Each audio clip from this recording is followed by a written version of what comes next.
Hola y bienvenidos a un video más sobre ecuaciones diferenciales. Este video pues ya me lo habían solicitado algunos. Ya he explicado un poco acerca de este tema en alguna de las clases que hemos tenido, pero creo que es importante retroalimentarlo porque pues este tipo de ecuaciones es un tipo de ecuaciones muy especial y componen uno de los métodos que estamos estudiando. Entonces vamos a ver un poco de dónde sale el método para resolver ecuaciones diferenciales de primer orden, y luego pues espero poder resolver un ejemplo para que pues todo vaya quedando mucho más claro. Me interesa hacer la deducción del método porque cuando se entiende de dónde es que sale el método y el por qué es que la solución se escribe de cierta manera, pues eso ayuda mucho a la comprensión de los contenidos, y también ayuda a la hora de poder pues resolver los distintos ejercicios.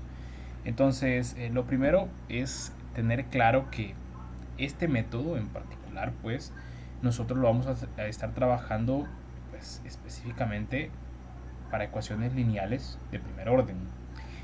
Entonces, realmente lo que vamos a aprender es a resolver ecuaciones lineales que tienen cierta forma específica, es decir, tienen una forma muy particular.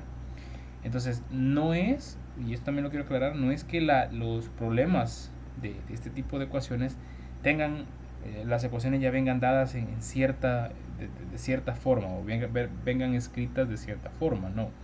Sino es que, aunque vengan escritas de otra forma, nosotros vamos a poder reescribir esas ecuaciones de la forma particular que vamos a ver acá. Entonces, vamos a hablar de ecuaciones diferenciales lineales de primer orden, cuando una ecuación diferencial cualquiera, bueno, en primer lugar, pues es una ecuación diferencial ordinaria, ¿no? Es decir, una ecuación donde solo hayan dos variables, una variable dependiente y una variable independiente, ¿no? Entonces, si una ecuación diferencial se puede escribir de la siguiente forma, es decir, de la forma derivada de y respecto a x más una función p de x multiplicada por y, todo esto igualado a una función q de x. Si yo puedo escribir una ecuación diferencial bajo esta estructura, entonces yo estoy hablando de una ecuación diferencial lineal. ¿De acuerdo? Y les insisto, no es que las ecuaciones van a estar escritas así, probablemente no estén escritas así, pero lo que sí es cierto es que yo, bajo ciertos procesos algebraicos, voy a poder escribirla así. Eso es muy importante. Muy bien, entonces imaginemos que yo ya logré escribir así mi ecuación diferencial, yo ya comprobé que es una ecuación diferencial lineal, entonces pues voy a resolverla. ¿Cuál es el método para resolverlas? Bien, vean, de manera general voy a demostrar el método. La idea, cuando ya nosotros tenemos una ecuación de esta forma, hay que tener muy en cuenta que este término acá, este término P y este término Q, deben ser expresiones de X, por eso P de X y Q de X. O sea, ¿a qué me refiero? No deben de tener involucrada a ninguna otra variable, solamente a la variable X. Ojo, he escrito esta ecuación y evidentemente la variable dependiente es Y y la variable independiente es X. Entonces, por facilidad, en adelante, de aquí, en el proceso que voy a realizar, no voy a escribir P de X ni Q de X, solo voy a escribir P y Q, solamente por facilidad de escritura. Entonces, lo que se hace es seleccionar un factor integrante, ¿de acuerdo? Eso es lo que hacemos. O sea, tomamos un factor integrante. Este es una, por decir así, una estrategia que se usa mucho para resolver ecuaciones diferenciales de varios tipos, ¿no? Tomar un factor que me permite simplificarla o reescribir la ecuación diferencial para poder resolverla. Para este caso en particular, el factor integrante se le llama ρ y se toma como la exponencial pues elevada o e elevada a P a la integral de P. ¿Quién es P? Pues es el factor que acompaña a la Y. Entonces tomamos este factor integrante y lo particular o lo interesante es que vamos a notar lo siguiente. Si nosotros multiplicamos toda la ecuación original, ¿no? la primera ecuación, por este factor integrante, es decir, yo multiplico ambos lados de la ecuación, yo obtengo lo siguiente. Obtendría e elevado a la p, a la integral de p, perdón, multiplicado por estos dos términos. Yo lo voy a efectuar de un solo. Como estoy multiplicando una suma, el resultado es como que yo multiplique a cada término de esa suma, es decir, esto me quedará multiplicado por la derivada de y respecto a x más e elevado a la integral de p multiplicado por p de x por y. Y todo esto será igual a q de x. Bueno, en este caso les dije, por simplicidad no voy a escribir todo, sino simplemente voy a escribir q multiplicado por e elevado a la integral de p, ¿no? Entonces ahí está, yo tengo esto es el resultado de multiplicar toda esta ecuación por el factor integrante. Entonces lo particular acá es que si nosotros observamos detalladamente la parte izquierda de la ecuación resultante, es decir, el miembro izquierdo, esto que yo estoy ahorita encerrando, si nosotros somos muy detallistas y observamos eso, vamos a notar que lo que hay ahí es una regla del producto efectuada. Por si alguien no me entiende, lo que hay ahí es esto, ¿no? ¿Qué pasaba cuando nosotros derivábamos f por g? ¿A qué era igual eso?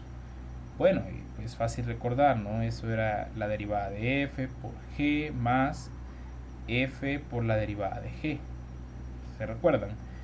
Pues resulta que esta parte, esta regla ya aplicada, es lo que se encuentra ahí encerrado.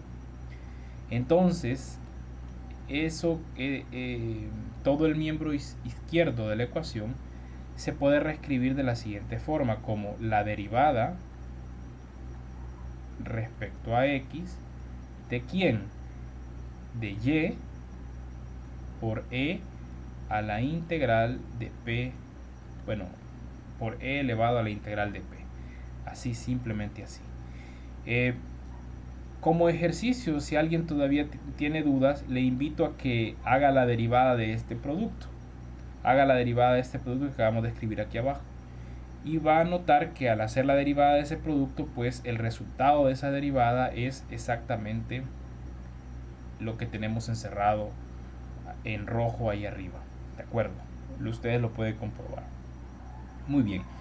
Y entonces todo esto sigue siendo igual pues a q por e elevado a la integral de p.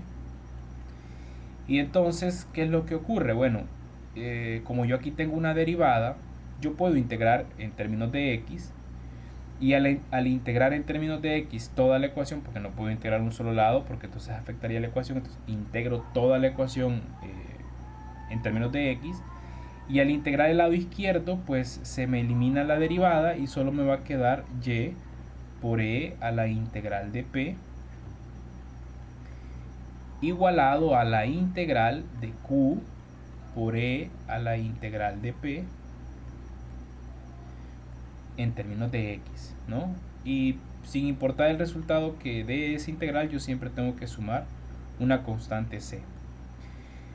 Y aquí podemos notar pues que ya casi tenemos cuánto vale y, ¿no? Aquí ya tengo y yo puedo despejar y entonces y será simplemente la integral de q por e a la integral de p más la constante c, y todo esto dividido entre e a la integral de p de x. ¿De acuerdo? Y ya está, ¿no? Aquí yo ya encontré quién es y. Entonces, con este pequeño arreglo, así de manera general, yo con esta última ecuación, le voy a llamar la ecuación 1. Entonces, con la ecuación 1 yo ya encontré una fórmula que me permite encontrar el valor o la solución y, la solución general y, que representa ser solución de la ecuación diferencial lineal que yo tengo acá, que ahorita estoy enmarcando, ¿no? Y entonces vamos a seguir este mismo proceso cuando ya tengamos una ecuación diferencial con valores específicos, ¿no? Así vamos a resolver nuestros ejemplos. Entonces, cuando tengamos nuestros ejemplos, ¿cuáles son los pasos que vamos a seguir? Pues básicamente los mismos que acabo de escribir acá. Lo primero será pues saber quién es ese factor integrante, y una vez que ya se tiene, pues ya se va a poder pasar directamente ya sea a esta ecuación preliminar y de ahí despejar y, o de una vez a la ecuación 1 o ecuación final para saber cuánto es el valor de mi solución general. Y básicamente con eso ya tenemos pues todo el método para resolver ecuaciones diferenciales lineales. Como no quiero que los videos sean demasiado largos o extensos, para otro video voy a dejar pues el ejemplo y bueno, nos vemos en un futuro video. De acuerdo.